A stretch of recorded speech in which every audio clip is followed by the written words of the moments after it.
Hello friends, welcome to science study. स्वागत है आप सभी का साइंस स्टडी पर। दोस्तों, ये वीडियो संस्कृत का है, डीएलएड थर्ड सेमेस्टर का, और इसमें मैंने पवन सीरीज़ से क्वेश्चंस लिए हैं। तो फ्रेंड्स, इसके पहले मैंने संस्कृत का थर्ड सेमेस्टर का ही पार्ट 1 और पार्ट 2 भी बनाया है, जिसमें कुछ क्वेश्चंस ऑब्जेक्टिव टाइप के लिए गए थे। इसमें भी मैंने ऑब्जेक्टिव क्वेश्चंस ही लिए हैं। फ्रेंड्स, इसमें पार्ट 1 और पार्ट 2 की अपेक्षा ज़्यादा इंपॉर्टेंट क्वेश्चंस हैं, क्योंकि मैंने इसमें सिर्फ वही क्वेश्चंस लिए हैं जो पिछले एग्जाम्स में पूछे गए हैं। ठीक है, तो चलते हैं, हम वीडियो स्टार्ट करते हैं। हम वीडियो स्टार्ट करें उसके पहले फ्रेंड्स, अगर आपने चैनल को सब्सक्राइब नहीं किया है तो सब्सक्राइब कर लीजिए और बेल आइकन को भी प्रेस करिए। ठीक है, जिससे कि आने वाली वीडियोज़ की सभी अपडेट्स आपको मिलती रहें। और हाँ, अगर आपको इस वीडियो का PDF चाहिए तो आप टेलीग्राम से जुड़ सकते हैं, उसकी लिंक आपको डिस्क्रिप्शन में दे दी गई है। ठीक, और पार्ट 1 पार्ट 2 जो पिछले वीडियोस थे थर्ड सेमेस्टर के संस्कृत के, आप उनके भी वीडियोस अगर आपको देखना हो तो उनकी भी लिंक आपको डिस्क्रिप्शन में मिल जाएगी। ठीक है, तो चलते हैं, वीडियो स्टार्ट करते हैं। पहला क्वेश्चन है, संज्ञाएं कितने प्रकार की होती हैं? क्या क्वेश्चन है? संज्ञाएं कितने प्रकार की होती हैं? पहला ऑप्शन है 4, दूसरा ऑप्शन है 3, तीसरा ऑप्शन है 5 एंड लास्ट ऑप्शन है 6। तो फ्रेंड्स, संज्ञाएं जो होती हैं वो हमारी 6 प्रकार की होती हैं। ठीक है, मुख्य रूप से 6 ही होती हैं, लेकिन डिटेल में देखा जाए तो और भी ज़्यादा होती हैं, लेकिन यहाँ पे 6 ऑप्शन है, मुख्य रूप से 6 ही होती हैं। ठीक, नेक्स्ट क्वेश्चन कह रहा है, विसर्ग का उच्चारण स्थान बताइए। पहला ऑप्शन है कंठ, दूसरा ऑप्शन है तालु, तीसरा ऑप्शन है दंत और चौथा ऑप्शन है ओष्ठ। तो एक सूत्र होता है, क्या होता है? अकुह विसर्जनीया नाम कंठः। क्या होता है? अकुह विसर्जनीया नाम कंठः, मतलब ह्रस्व आ, कु मतलब का वर्ग, हा और विसर्ग, इन चारों का जो उच्चारण स्थान होता है वो कंठ होता है। ठीक है,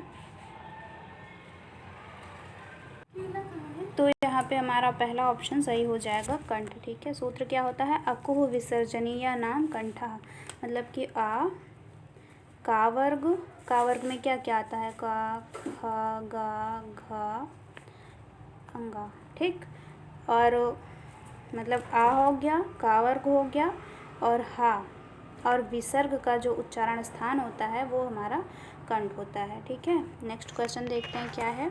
एकोनचत्वारिंशत् शब्द का अर्थ है। पहला ऑप्शन है 47, दूसरा ऑप्शन है 39, तीसरा ऑप्शन है 29 और चौथा ऑप्शन है 49। तो एकोनचत्वारिंशत्, अगर हम इसको तोड़ेंगे तो क्या हो जाएगा? 1 प्लस ना प्लस चत्वारिंशत्। ठीक, तो एक मतलब एक, ना मतलब होता है नहीं, मतलब, और चत्वारिंशत् का मतलब होता है 40। तो इसका मतलब हुआ 40 में से एक नहीं। ठीक, तो 40 में से एक कम करेंगे तो कितना होगा? 39। तो यहाँ पे हमारा 39 आंसर होता है। एकोनचत्वारिंशत् का जो हिंदी अर्थ होता है वो 39 होता है। नेक्स्ट क्वेश्चन देखते हैं क्या दिया है। चोर भयम में समास है।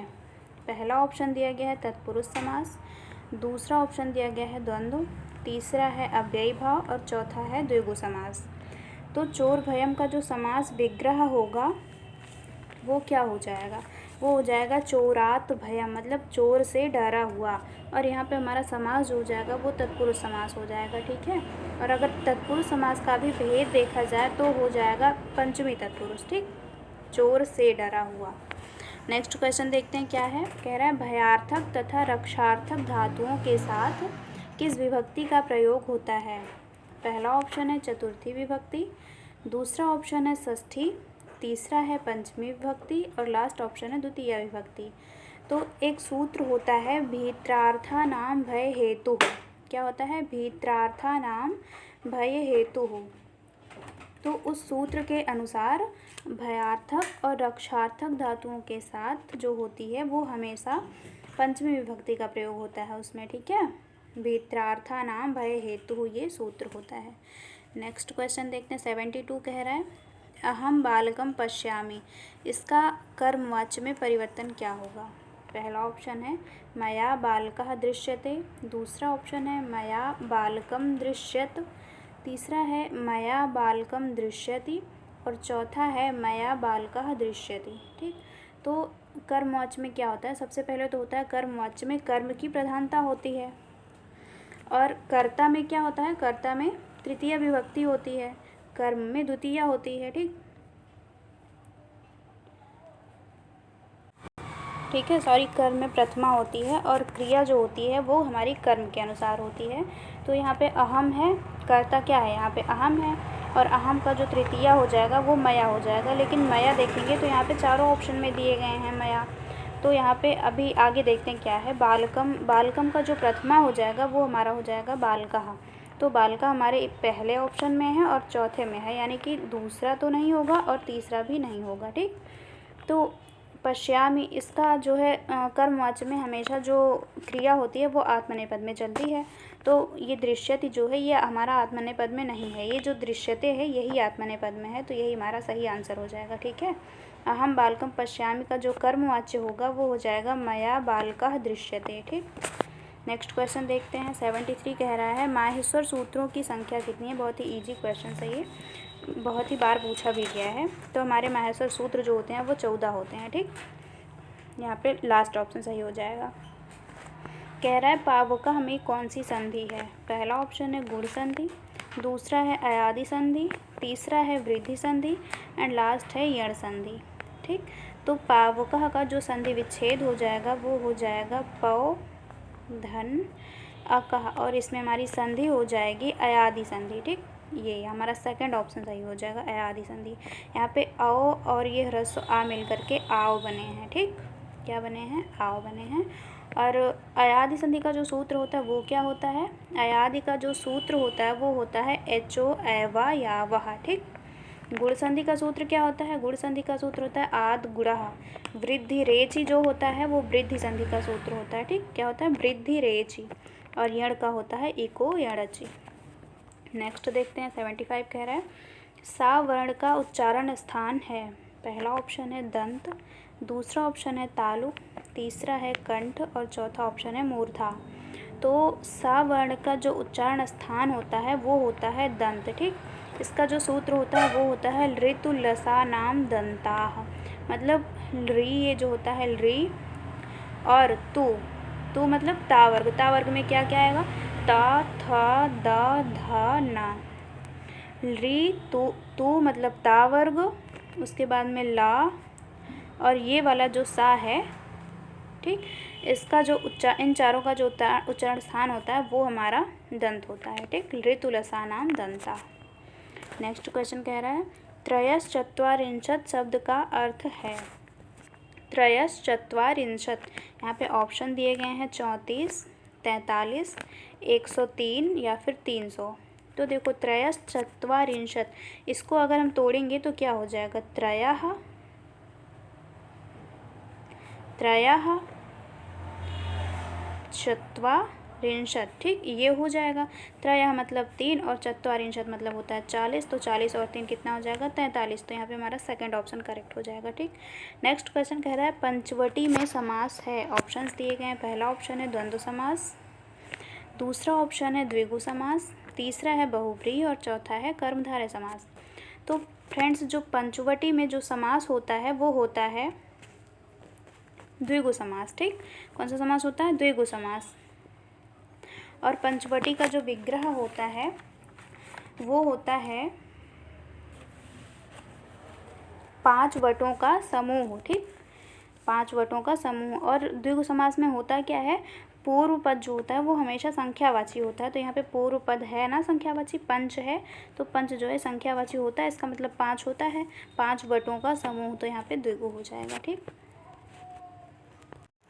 नेक्स्ट क्वेश्चन है 78 हमारा कह रहा है ओ में ओ के आगे बना जो ये जो एस नहीं है, ये जो इस टाइप का एक साइन होता है ये क्या होता है, इसको हम बोलते क्या हैं, ये कौन सा स्वर होता है। ठीक है, तो इसमें ऑप्शंस दिए गए हैं। पहला ऑप्शन है ह्रस्व स्वर, दूसरा है दीर्घ स्वर, तीसरा है प्लुत स्वर, और चौथा है उपर्युक्त में से कोई नहीं। तो इसको जो हम बोलते हैं वो हमारा प्लुत स्वर होता है। ठीक है, तो हमारा तीसरा ऑप्शन सही हो जाएगा, प्लुत स्वर।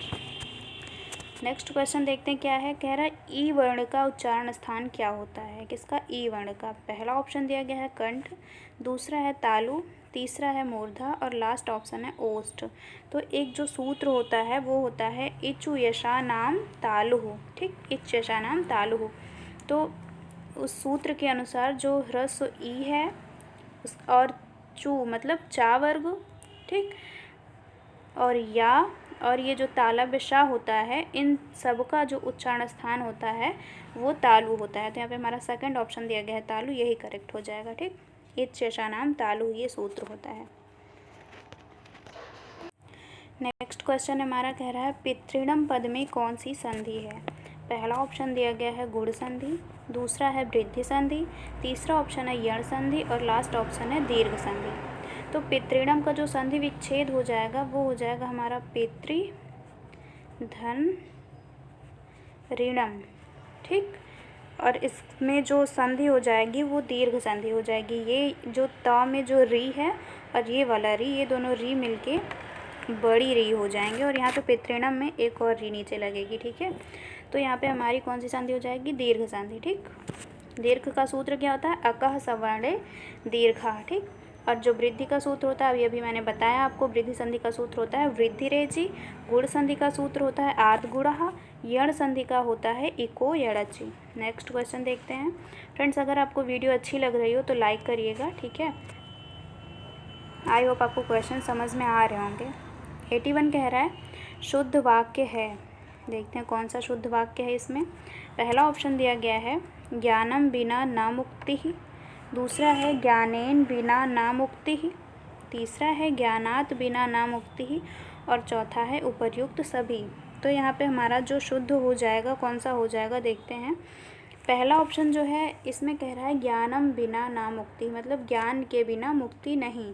और ये जो दूसरा ऑप्शन है ज्ञानेन, मतलब ज्ञानेन यहाँ पे तृतीया हो जाएगी ज्ञानेन में, है ना। तो ज्ञान के द्वारा ना मुक्ति, मतलब इसका कोई अर्थ नहीं हो रहा है। और ज्ञानात, इसमें ज्ञानात में पंचमी हो रही है, तो ज्ञान से कोई मुक्ति नहीं, इसका भी कोई अर्थ नहीं हो रहा है। तो यहाँ पे हमारा पहला ऑप्शन जो है यही सही हो जाएगी। ज्ञानम में द्वितीया है तो ज्ञान के बिना मुक्ति नहीं, ठीक। नेक्स्ट क्वेश्चन है चतुर्विंशति का अर्थ है। क्या होता है चतुर्विंशति का सही अर्थ क्या होता है। पहला ऑप्शन दिया गया है 24, दूसरा है 80, तीसरा ऑप्शन है 16 और चौथा ऑप्शन है 124। तो चतुर्विंशति को हम तोड़ेंगे तो क्या हो जाएगा, चतुर धन विंशति, ठीक। तो चतुर मतलब 4 और विंशति का मतलब हो जाएगा 20, तो 20 और 4 क्या हो जाएगा 24 है। ये हमारा पहला ऑप्शन जो है वो करेक्ट हो जाएगा। नेक्स्ट है 83, कह रहा है संस्कृत में भविष्यत काल के प्रयोग के लिए लकार का प्रयोग किया जाता है। मतलब कह रहा है भविष्य काल के लिए हमें कौन से लकार का प्रयोग करते हैं हम। तो पहला ऑप्शन दिया गया है हमारा लट लकार, दूसरा ऑप्शन है लोट लकार, तीसरा है लिट लकार और चौथा ऑप्शन है लंग लकार।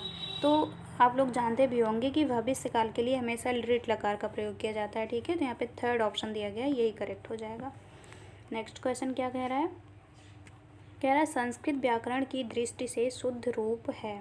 कौन सा कह रहा है सही है इसमें, ये है उपरोक्त, उपर्युक्त, उपयुक्त या फिर उपरियुक्त। तो यहाँ पे जो शुद्ध तरीके से लिखा गया है वो हमारा उपरयुक्त, ये करेक्ट है, ऐसे लिखा जाता है, सही तरीका ये है लिखने का, ठीक।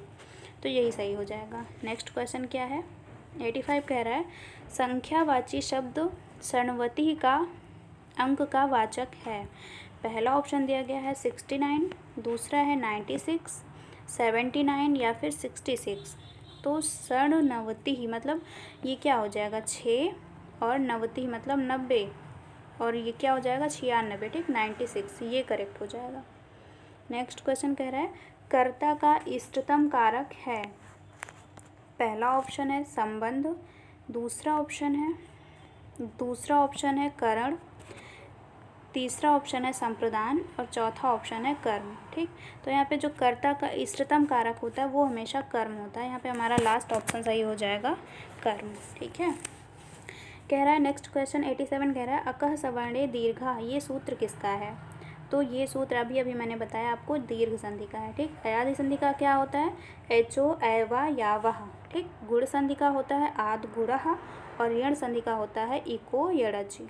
तो यहाँ पे तीसरा ऑप्शन करेक्ट हो जाएगा दीर्घ संधि। नेक्स्ट क्वेश्चन क्या है, कह रहा है संख्यावाची शब्द एकोनविंशति अंक का वाचक है, मतलब एकोनविंशति का क्या अर्थ है। इसको अगर हम तोड़ेंगे तो ये क्या होगा, एक प्लस ना प्लस विंशति, ठीक। तो एकोनविंशति मतलब एक नहीं, विंशति 20 में, मतलब 20 में एक नहीं, तो अगर हम 20 में से एक कम करेंगे तो क्या होगा हमारा, 19 होगा ना, यही तो होगा। तो यहाँ पे पहला ऑप्शन करेक्ट हो जाएगा 19। चलते हैं नेक्स्ट क्वेश्चन क्या दिया है। 89 कह रहा है अनुक्त कर्म कारक में विभक्ति होती है। तो यहाँ पे पहला ऑप्शन दिया है प्रथमा विभक्ति, दूसरा ऑप्शन है द्वितीया, तीसरा ऑप्शन है तृतीया विभक्ति और चौथा ऑप्शन है चतुर्थी विभक्ति। तो फ्रेंड्स अनुक्त कर्म कारक में हमेशा जो है वो द्वितीय विभक्ति होती है, ठीक है। कौन सी विभक्ति होती है, द्वितीय विभक्ति। नेक्स्ट क्वेश्चन देखते हैं। 90 कह रहा है इको यड़चि सूत्र है, अभी अभी मैंने बताया आपको, इको यड़चि किसका सूत्र है, वो सूत्र है इको यड़चि यण संधि का सूत्र है। दीर्घ संधि का है अकः सवर्णे दीर्घा, गुण का आद गुढ़ा और अयादि का एचो एवा यावा, ठीक है। इको यड़च यहाँ पे थर्ड ऑप्शन करेक्ट है, आंसर यहाँ पे गलत दिया हुआ है, यहाँ पे यण संधि सही है, ठीक है। इको यड़च यण संधि का सूत्र होता है, अयादि संधि का तो होता है एचो एवा यावा। नेक्स्ट क्वेश्चन कह रहा है संस्कृत में प्रत्यय की संख्या होती है, कितनी होती है। पहला ऑप्शन है 2, दूसरा ऑप्शन है 3, तीसरा ऑप्शन है 4 और चौथा ऑप्शन है 5। तो फ्रेंड्स संस्कृत में जो प्रत्ययों की संख्या होती है वो होती है 2, ठीक है। कौन कौन से प्रत्यय होते हैं, कृत प्रत्यय और तद्धित प्रत्यय, ठीक। तो यहाँ पे 2 हमारा करेक्ट आंसर हो जाएगा, ऑप्शन फर्स्ट। कह रहा है चंद्रशेखरा में कौन सा समास है। पहला ऑप्शन दिया गया है द्वंद्व समास, दूसरा है द्विगु, तीसरा है अव्ययी भाव और चौथा है बहुब्रीहि समास। तो जो चंद्रशेखरा का समास विग्रह होगा वो हो जाएगा, क्या हो जाएगा, चंद्रः शेखरे यस्य सः, अर्थात शिव, मतलब चंद्रशेखरा किसको कहा जाता है, शिव जी को कहा जाता है ना। तो यहाँ पे इसमें हमारा आंसर बहुब्रीहि समास हो जाएगा, चंद्रः शेखरे यस्य सः, अर्थात शिव इसका जो है विग्रह हो जाएगा, ठीक, बहुब्रीहि समास। 93 कह रहा है ज वर्ण का उच्चारण स्थान क्या है, समान नहीं उच्चारण स्थान क्या है, ठीक। तो पहला ऑप्शन है तालु, दूसरा है दंत, तीसरा है ओष्ठ और लास्ट ऑप्शन है कंठ। तो जा का जो उच्चारण स्थान होता है, अभी अभी मैंने आपको सूत्र भी बताया था, क्या बताया था, इच्यषा नाम तालुः, क्या बताया था, इच्यषा नाम तालुः। इसके अनुसार जो ह्रस्व ई है और चा वर्ग है, तो चा वर्ग में ही तो आता है जा हमारा, चा छा जा झा इया, ठीक। चा वर्ग है और या और तालव्य शा, इन चारों का जो उच्चारण स्थान होता है वो तालु होता है, ठीक है। तो यहाँ पे हमारा पहला ऑप्शन करेक्ट हो जाएगा तालु। नेक्स्ट क्वेश्चन कह रहा है आजीवनम समस्त पद में प्रयुक्त समास है। आजीवनम में कौन सा समास है। तो पहला ऑप्शन है द्विगु समास, दूसरा है बहुब्रीहि समास, तीसरा है अव्ययी भाव और चौथा है कर्मधारय। आजीवनम, ठीक। तो इसमें हमारा अव्ययी भाव समास करेक्ट हो जाएगा। कैसे होगा, अव्ययी भाव में हमेशा जो प्रथम पद होता है वो उपसर्ग होता है, अव्यय होता है, ठीक है। तो यहाँ पे हमारा आ जो है ये अव्यय है, उपसर्ग है, तो यहाँ पे हमारा तीसरा ऑप्शन करेक्ट हो जाएगा अव्ययी भाव, ठीक। नेक्स्ट क्वेश्चन 95 कह रहा है अगच्छत रूप है। पहला ऑप्शन दिया गया है प्रथम पुरुष का, दूसरा ऑप्शन दिया गया है मध्यम पुरुष का, तीसरा ऑप्शन है उत्तम पुरुष का और लास्ट ऑप्शन है प्रथम एवं मध्यम पुरुष का, ठीक। तो यहाँ पे अगच्छत जो है, पहले तो मैं बता दूँ ये गम धातु का शब्द है, गम धातु का लंग लकार प्रथम पुरुष एक वचन का शब्द है, ठीक है। और ये चलता कैसे है, अगच्छत, अगच्छताम, अगच्छन, ऐसे करके चलता है ये, ठीक है। तो ये हमारा गम धातु लंग लकार प्रथम पुरुष एक वचन का है, प्रथम पुरुष एक वचन, ठीक। तो यहाँ पे हमारा आंसर कौन सा सही हो जाएगा, पहला ऑप्शन करेक्ट हो जाएगा, प्रथम पुरुष एक वचन। नेक्स्ट क्वेश्चन कह रहा है 96 में कह रहा है सर्वनाम शब्द है। पहला ऑप्शन है पुस्तकम, दूसरा ऑप्शन है अरण्यम, तीसरा है सर्वेषु और चौथा ऑप्शन है अश्वम। तो यहाँ पे जो हमारा सर्वनाम हो जाएगा वो हमारा सर्वेषु हो जाएगा, ठीक है। हाँ, सर्वेषु करेक्ट हो जाएगा, थर्ड ऑप्शन, ठीक। नेक्स्ट क्वेश्चन देखते हैं क्या कह रहा है। ये हमारा लास्ट क्वेश्चन है, कह रहा है नद्याः शब्द में प्रयुक्त विभक्ति है। पहला ऑप्शन है षष्ठी, दूसरा है प्रथमा, तीसरा है तृतीया और चौथा ऑप्शन है द्वितीया। तो फ्रेंड्स नद्याः में जो विभक्ति है वो हमारी नद्याः में पंचमी और षष्ठी दोनों विभक्ति होती है, ठीक है। लेकिन यहाँ पे ऑप्शन में हमारी सिर्फ षष्ठी ही दी है, तो यही हमारा सही हो जाएगा, पहला ऑप्शन करेक्ट हो जाएगा, ठीक। नद्याः हमारा षष्ठी हो जाएगा और होता पंचमी और षष्ठी दोनों में है, ठीक है। तो फ्रेंड्स अगर वीडियो अच्छी लगी हो तो लाइक करिए और चैनल को सब्सक्राइब करना ना भूलें और ज़्यादा से ज़्यादा शेयर करिए, जिससे कि ये वीडियो जो DLED के सभी 3rd सेमेस्टर के स्टूडेंट्स तक पहुंच जाए, ठीक है। Thank you.